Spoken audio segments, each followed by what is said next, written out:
আপনারা জানেন কি এই মুহূর্তে তারেক ভাইয়ার উপর সেই ধরনের একটা আন্তর্জাতিক চাপ আছে। যদিও এগুলি মিডিয়াতে আসছে না এবং তারা কেউ এগুলি নিয়ে কোনো কথা বলছে না। ইনফ্যাক্ট আমাদের পাশ সাইড থেকেও খুব একটা বেশি কথাবার্তা হচ্ছে না। বাট ইটস ভেরি ট্রু যে তারেক ভাইয়া এখন যথেষ্ট প্রেশারের মধ্যে আছে। So I will explain this. তবে তার আগে don't forget to subscribe this channel. Subscribe করে রাখেন। সবাই আমার চ্যানেলের উপর অ্যাটাক করছে আনসাবস্ক্রিপশনের জন্য। আর যদি ফেসবুকে দেখে থাকেন পেজটা ফলো করে রাখেন।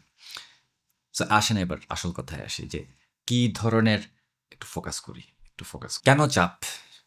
কেন তারেক জিয়া আন্তর্জাতিক প্রেশারে আছেন?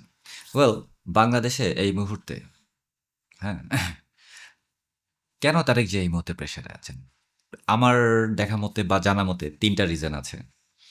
যেখানে ৩ নাম্বার রিজনটাই সবচাইতে গুরুত্বপূর্ণ। তবে আমি ১ম থেকে শুরু করি। ১ নাম্বার রিজন হলো বাংলাদেশের ইকোনমি। বাংলাদেশের এই পার্লামেন্টে এবার যে ধরনের বাজেট পাস করা হয়েছে, সেটা বাংলাদেশের ইকোনমির সাথে সামঞ্জস্যপূর্ণ না।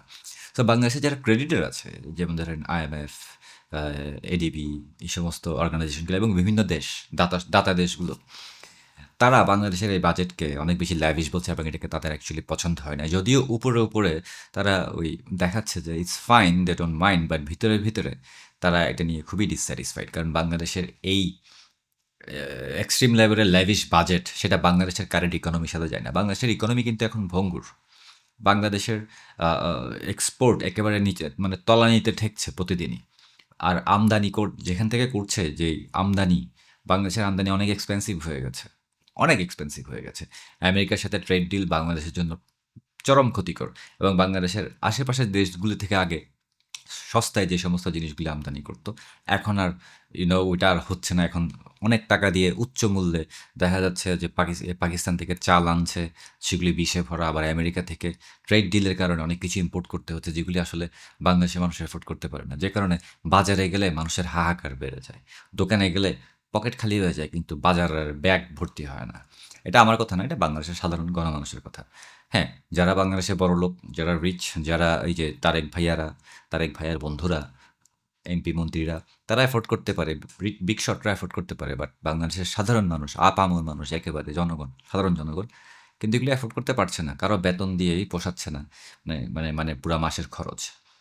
সো যেই বাজেট বাংলাদেশে এখন করা হয়েছে, যে ল্যাভিশ বাজেট, এটা বাংলাদেশের ইকোনমির সাথে কোনোভাবেই সামঞ্জস্যপূর্ণ না। যে কারণে ক্রেডিটর যারা আছে, তারা এমনি ঋণ দেয় না, এটার সাথে অনেক সুদ থাকে, এটা থাকে, অনেক শর্ত থাকে।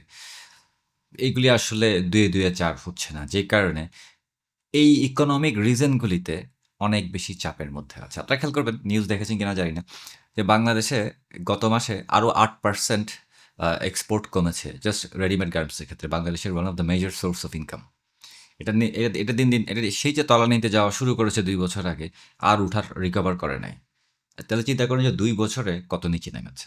So economy is one of the main reasons যে তারেক জিয়া এখন একটা আন্তর্জাতিক প্রেশারের মধ্যে আছে এবং ভবিষ্যতে এটা বাড়তে থাকবে। কারণ এই ইকোনমিকে ঠিক করার জন্য তারেক জিয়ার অ্যাকচুয়ালি কোনো প্ল্যান নাই। আদার দেন এই ফ্যামিলি কার্ড দেওয়া, রাইস কার্ড দেওয়া, ওয়াটার কার্ড দেওয়া, ফুয়েল কার্ড দেওয়া, এই কার্ড দেওয়া ছাড়া কার্ড ব্যবহারের তেমন কোনো প্ল্যান নাই। So we are going to observe lot of downfall এবং বাংলাদেশের মানুষের কষ্ট in the next few months and years to come. ২ number reason হলো বাংলাদেশের আইনশৃঙ্খলা পরিস্থিতি এবং freedom of expression. Freedom of speech, freedom of expression এগুলি বাংলাদেশে এখন নাই বললেই চলে। মিডিয়া একটা ব্ল্যাক আউটের মধ্যে আছে, একটা শ্যাডো ব্যানের মধ্যে আছে। মিডিয়াকে এক্সট্রিমলি কন্ট্রোলড একটা মিডিয়া বাংলাদেশে। সো আরেকটা বড় কথা হলো যে বাংলাদেশের সবচেয়ে বড় পলিটিক্যাল দল আওয়ামী লীগের নেতাকর্মীদেরকে প্রতিদিনই পারসিকিউট করা হচ্ছে। জেলের ভিতর মেরে ফেলা হচ্ছে, একসাথে ৬-৭ জনকে খুন করে ফেলা হচ্ছে। কোনো বিচার ছাড়া নদীতে ফেলে দেওয়া হচ্ছে না অলদের। আর জেলের ভিতরে তো প্রচুর আওয়ামী লীগের নেতাকর্মী অলরেডি মারা গেছে। কেউ বিনা চিকিৎসায় কাউকে মেরে ফেলা হয়েছে। কেউ পুলিশের কাস্টডিতে মারা যাচ্ছে। এটা রইল, এটা গেলো শুধু আওয়ামী লীগের কথা। এরপরও সাধারণ মানুষের নিরাপত্তা নাই। জীবনের নিরাপত্তা নাই। সাধারণ মানুষের জানমালের কোনো নিরাপত্তা নাই। প্রতিদিনই খুন খারাপি হচ্ছে। বাচ্চা, শিশু হতে শুরু করে কেউ নিরাপদ না। প্রতিদিনই ধর্ষণ হচ্ছে। ২-১টা নিউজ আমরা পাচ্ছি, বাকি শত নিউজ আমাদের সামনে আসছে না। মিডিয়া এগুলি কাভারেজও করে না। সামান্য ৳১০ জন্য মানুষ খুন হয়ে যাচ্ছে প্রতিদিনই। নদীর মধ্যে, এই নদী, বুড়িগঙ্গা নদী, মানে নদীর ভিতরে নদীর মধ্যে লাশ পাওয়া যাচ্ছে, কে বা কারা কাদেরকে মেরে ফেলেছে, সামান্য সম্পত্তির লোভে মানুষ মরে যাচ্ছে, হাজব্যান্ড ওয়াইফকে মেরে ফেলছে, ওয়াইফ হাজব্যান্ডকে মেরে ফেলছে, বাচ্চাকে মেরে ফেলছে, সামান্য হাইজ্যাক বা ডাকাতি করতে গিয়ে মেরে ফেলছে, চুরি করতে গিয়ে মেরে ফেলছে। আমি মার্ডার ক্যাপিটাল হয়ে যাচ্ছে বাংলাদেশ একটা। এটার একটাই কারণ যে বাংলাদেশে আইনের শাসন নাই, and nobody gives a shit. যারা ক্রিমিনাল তারা বলছে যে এখানে তো কেউ তারেকের মতো সরকার কি আমাদের আর বিচার করতে পারবে কিনা, নাকি আমরা যা খুশি তা করবো। মানুষের মাথায় এই ধরনের একটা সেন্টিমেন্ট ঢুকে গেছে। সো আইনকে কেউ ভয় পাচ্ছে না। আর আইনকে ভয় না পেলে যা হয় সেটাই হচ্ছে বাংলাদেশে। ক্রাইমের অভাব নেই, সব ধরনের ক্রাইম। দেখেন না যে ওপেন অস্ত্র নিয়ে ঘুরে এনসিপির জঙ্গিরা কি করে না করে সবই তো দেখছেন, সব একেবারে খুল্লা আমাদের তো এক্সপ্লেন করারও দরকার নাই। সো এই আইন শৃঙ্খলা পরিস্থিতি, freedom of speech, freedom of এক্সপ্রেশনের ban, media ban and all this reasons, এগুলির কারণে একটা আন্তর্জাতিক প্রেশার আছে বিভিন্ন ধরনের হিউম্যান রাইটস অর্গানাইজেশনের কাছ থেকে।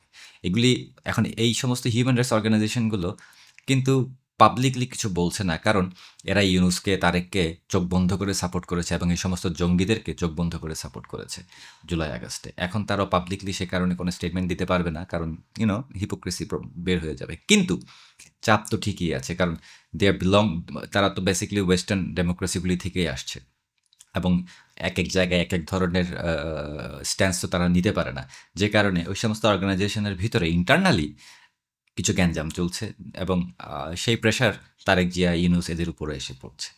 বিশেষ করে এই আওয়ামী লীগকে ব্যান করে রাখেন অল দ্যাট। তারা এখন এই সমস্ত ব্যাপারগুলির কারণে নিজেরাই মানে এম্বারাসড, শুধু এম্বারাস না, তারা এখন মুখ লুকানোর চেষ্টা করছে। এই হিউম্যান রাইটস অর্গানাইজেশনগুলির কথা বলছি, কারণ I I know few of them তারা কেমনে কীভাবে ডিল করে। সো এখন তারা নিজেদের গায়ের উপরে না নিয়ে এগুলি সব এখন তারেক আর ইউনুসের মানে এক্সপোজ করে দেবে। That's going to happen in the near future. এই ছিল 2 নম্বর রিজন। এবং 3 নম্বর রিজন, যেটা সবচাইতে ইম্পর্ট্যান্ট, সবচাইতে গুরুত্বপূর্ণ রিজন, সেটা হচ্ছে বাংলাদেশের এই মুহূর্তে জঙ্গি সমস্যা। বাংলাদেশে কিন্তু মানে একেবারে ভাইরাসের মতো জঙ্গিবাদ ছড়াচ্ছে। রাস্তাঘাটে দেখেন আইসিসির ফ্ল্যাগ, জঙ্গি, তালেবানি ফ্ল্যাগ, জঙ্গিদের ফ্ল্যাগ, টিটিপি, তেহরাকি তালেবান পাকিস্তান, কি ফ্ল্যাগ ঘুরছে, রাইট? জঙ্গিরা ওপেন অস্ত্র নিয়ে ঘুরছে, AK-47 নিয়ে ঘুরছে, হুমকি দিচ্ছে, ফতোয়া দিচ্ছে অ্যান্ড অল দ্যাট। জঙ্গিরা তো বাংলাদেশের পার্লামেন্টেও ঢুকে গেছে। আর কি বললাম? এই ব্যাপারে আর কিছু বলার আছে? সো এই জঙ্গিবাদ বাংলাদেশে যেভাবে মাথাচাড়া দিয়ে উঠেছে এবং জুলাই আগস্টের সময় যে অনেকগুলি জঙ্গিদেরকে জেল থেকে ছেড়ে দেওয়া হয়েছিল, তারা এখন বাংলাদেশে পাবলিক স্পিকার হয়ে গেছে, নেতা হয়ে গেছে, আইডিয়াল হয়ে গেছে অ্যান্ড অল দ্যাট। তারা একেবারে ওপেনলি জঙ্গিবাদ ছড়াচ্ছে বাংলাদেশের বিভিন্ন জায়গায়, এমনকি ঢাকার মতো শহরগুলিতে বিভিন্ন জায়গায় কোনায় কোনায় জঙ্গিদের ট্রেনিং ক্যাম্প হয়েছে, যেখানে ট্রেনিং দেওয়া হচ্ছে জঙ্গিদেরকে ভবিষ্যতের জন্য, এবং এগুলির ফাইন্যান্সিং আসছে কয়েকটা দেশ থেকে, অন্যান্য কয়েকটা কোয়েশ্চেনেবল দেশ থেকে। আর এই জিনিসগুলো লিক হচ্ছে, ইনফরমেশন যাচ্ছে, এবং স্বাভাবিকভাবে আমাদের ওয়েস্টার্ন ডেমোক্রেসি, যেগুলি চোখ বন্ধ করে ইউনুসের মতো জঙ্গি আর তারেকের মতো দুর্নীতিপরায়ণ মানুষকে মানে সাপোর্ট করে আসছে, তাদেরও গায়ে লাগছে। তাদের এখন তারা এইগুলির থেকে গা বাঁচাতে চায় কোনোভাবে। তারা তারা তাদের সাথে এই জঙ্গিদেরকে জড়াতে চায় না, কিন্তু আনফরচুনেটলি তারা ব্যাকফুটও যেতে পারছে না, কারণ তারা জানে তারা একটা ভুল করে ফেলেছে, যে কারণে তারেকের উপর একটা আন্তর্জাতিক চাপ, মানে বড় একটা আন্তর্জাতিক চাপ আছে। সেটা ইউরোপিয়ান ইউনিয়ন বলেন, সেটা আমেরিকা বলেন, সেটা অন্যান্য দেশ বলেন, জাপান বলেন, বড় একটা চাপ আছে এই তারেকের উপরে এবং তার অ্যাডমিনিস্ট্রেশনের উপরে জঙ্গিবাদ ছড়ানো নিয়ে। এবং এই ব্যাপারে তারা কিছুই করতে পারছে না, কারণ জঙ্গিদের কাঁধে ভর করে কিন্তু তারেক ক্ষমতায় আসছে। তাদেরকে যে লাথি মেরে ফেলে দিবে সেটাও সে করতে পারছে না। সো ডানেও যেতে পারছে না, বামেও যেতে পারছে না, এখন পড়ে গেছে ক্যারাকলে। কিন্তু এই পুরো স্ক্যান্ডালটা, এই জঙ্গিবাদ ছড়ানোর যে ব্যাপারটা, এটার দায়ভার ওয়েস্টার্ন ডেমোক্রেসিগুলি নিতে চাইবে না কখনো, কারণ তারা তাদের দেশে সমস্যায় পড়ে যাবে। সো তারা এখন এই দোষগুলো সব চাপিয়ে দিবে এদের উপরে এবং বলবে যে বাংলাদেশে নতুন একটা ইলেকশন করো, বাংলাদেশে আরেকটা ইলেকশন হোক, এখানে প্রোগ্রেসিভ দলগুলি আসুক, বাংলাদেশের স্বাধীনতার পক্ষের শক্তিগুলি আসুক, সবাই মিলে আরেকটা ইলেকশন হোক, আবার বাংলাদেশ ঠিক হয়ে যাক, কারণ এভাবে হবে না, জঙ্গিবাদ ছড়াচ্ছে। মানে তারা কিছু একটা করার চেষ্টা করবে বাংলাদেশে, যাতে করে তাদের দোষগুলো ঢাকা যায়। এমনটাই করা হয় সবসময়। এবারও এটাই হবে এবং সামনের দিনগুলিতে এগুলিই চলতে থাকবে। এই সমস্ত কারণগুলিতে তারেকের উপর এখন প্রচুর আন্তর্জাতিক চাপ, বিভিন্ন অ্যাঙ্গেল থেকে, মাল্টি ডিমেনশন থেকে। আমার কথা আপনাদের 100% মুখস্থ করে মনে করার দরকার নেই। আপনারা একটু ঘাটাঘাটি করে দেখেন। এই গত 6 মাস 1 বছরে যা হয়েছে কোথাও একটা সাদা কাগজে লিখেন। এরপর দেখেন মিলাতে পারেন কিনা যা বলছি, এবং সামনের দিনগুলিতে আরও কি হয় আমি এখন যা যা বলছি তার মধ্যে থেকে সেটাও নোট করে রাখতে পারেন, বিকজ এগুলি ক্যালকুলেশন, যে পলিটিক্যাল ক্যালকুলেশন বলেন, কমন সেন্স বলেন, মানে মিস হওয়ার কোনো চান্স নেই। So these things are happening, এবং সামনের দিনগুলিতে এগুলি আরও পরিষ্কার হবে। তবে একটা কথা বলে রাখা উচিত, সেটা হচ্ছে যে যত যাই হোক না কেন, বাংলাদেশকে আমরা তো কখনো আসলে পরাধীন হইতে দিব না, যদিও এখন অনেকটা পরাধীনতার মধ্যেই আছেন আপনারা। তো আমরা বাংলাদেশকে স্বাধীন করব ঠিকই, আমরা প্ল্যান করে ফেলেছি, করে যাচ্ছি, এবং মনে করবেন না যে আমরা একা একা করছি। Have a good one.